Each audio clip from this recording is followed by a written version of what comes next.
Moi boas, haxe algún tempo que pretendo mostrar algúns documentos do Fundo Local de Música da Cámara Municipal de Rianxo, que pola súa singularidade me parecen curiosos ou dignos de algún comentario.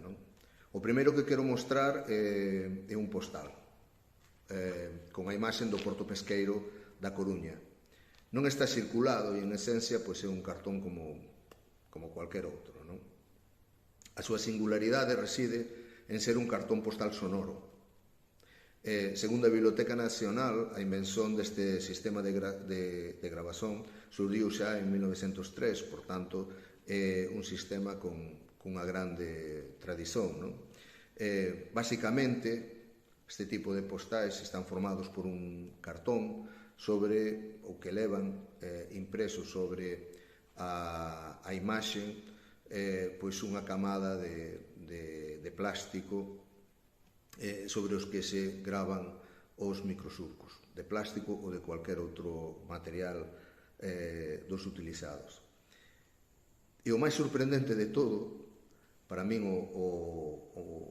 algo verdadeiramente máxico, é que estes postais sonan e sonan ben. A maioría dos postais que eu puiden observar e minimamente estudar teñen que ver con temáticas locais, con imaxes de vilas, de cidades, etc.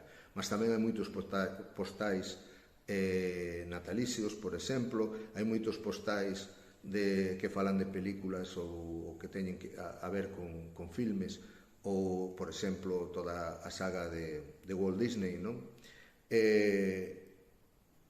e casi todos os que eu puiden observar son da década dos 50 e 60. Tamén hai algúns postais dedicados aos festivais do verán daquela altura, tipo Benidorm ou Festival de San Remo, por exemplo. Os postais sonoros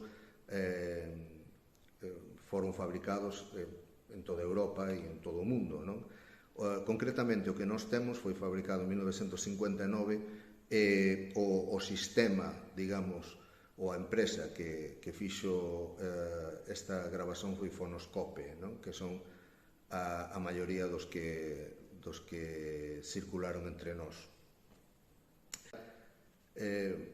Unha cuestión importante é que a maior parte das veces o audio, digamos, non se corresponde con a imaxe da cidade sobre a que está impreso o microsurco. Neste caso é así. O noso postal da Coruña contén un pasodoble que en Hermundo, un pasodoble moito popular na altura de Fernando Lorenzo e de Quintero, e que está dirixido polo mestre Torroba. Escoitemos.